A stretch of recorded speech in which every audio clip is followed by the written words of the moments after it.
For nearly a century, the main battle tank has stood as a symbol of military power, a combination of mobility, firepower, and armored protection. Tanks have played a crucial role in almost every major land conflict since World War II. From the deserts of the Middle East to the forests of Europe, they've led spearhead assaults, supported infantry, and served as a psychological weapon of war. But in Ukraine, the image of the tank is being transformed. Instead of symbols of strength, tanks are now often seen in pieces, their turrets blown off, their hulls burning, reduced to wrecks by cheap drones or portable missiles. The war in Ukraine has become a graveyard for armored vehicles. Russia alone is estimated to have lost over 9,000 tanks and armored fighting vehicles.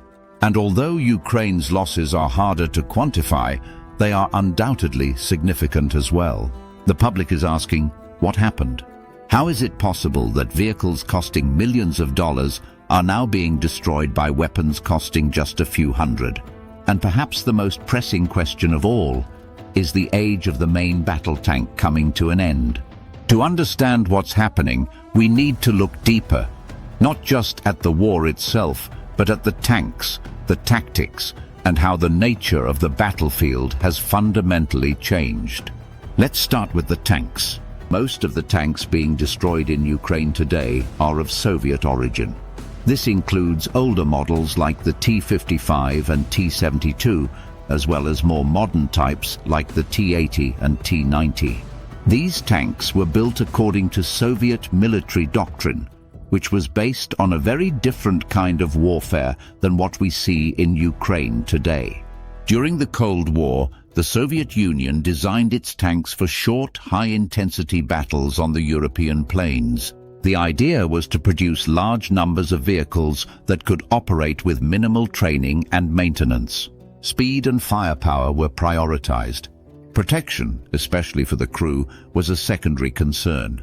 Many of these tanks store their ammunition directly under the turret, with little or no compartmentalization.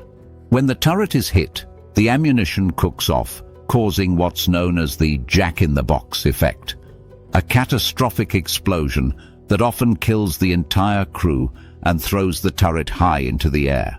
By contrast, Western tanks like the Leopard 2 or the M1 Abrams tend to have better crew protection. Ammunition is stored in a separate compartment with blowout panels that redirect explosions away from the crew. They are also more reliable and easier to maintain. For instance, changing an engine in a Leopard 2 can take just an hour. In a Russian T-series tank, it can take days. But it's not just about the hardware, it's also about how these tanks are used. In Ukraine, tanks are often deployed without the kind of combined arms support that modern doctrine demands. They operate without adequate infantry, without electronic warfare cover, and without reliable air support. This makes them incredibly vulnerable.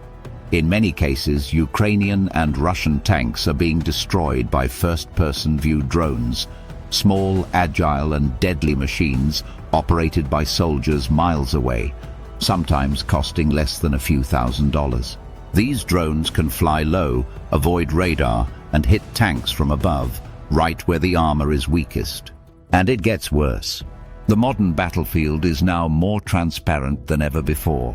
With the widespread use of drones, satellites, and real-time surveillance, the element of surprise, once a key factor in armored warfare, has almost disappeared.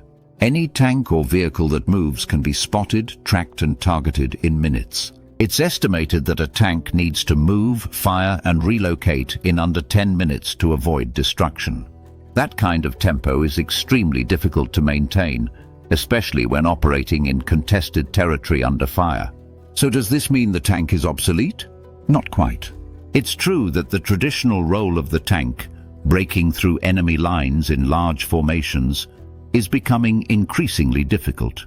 But tanks still offer firepower, shock effect, and mobility that are hard to replace.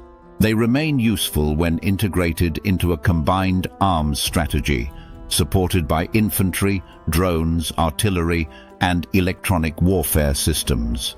The key is adaptation. Tanks need active protection systems to intercept incoming missiles and drones.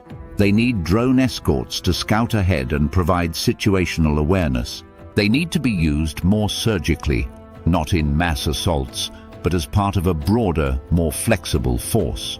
The age of tanks charging across open fields is over. The tank of the future may look the same on the outside, but how it's used must change. In the war in Ukraine, we are witnessing a transformation of modern warfare.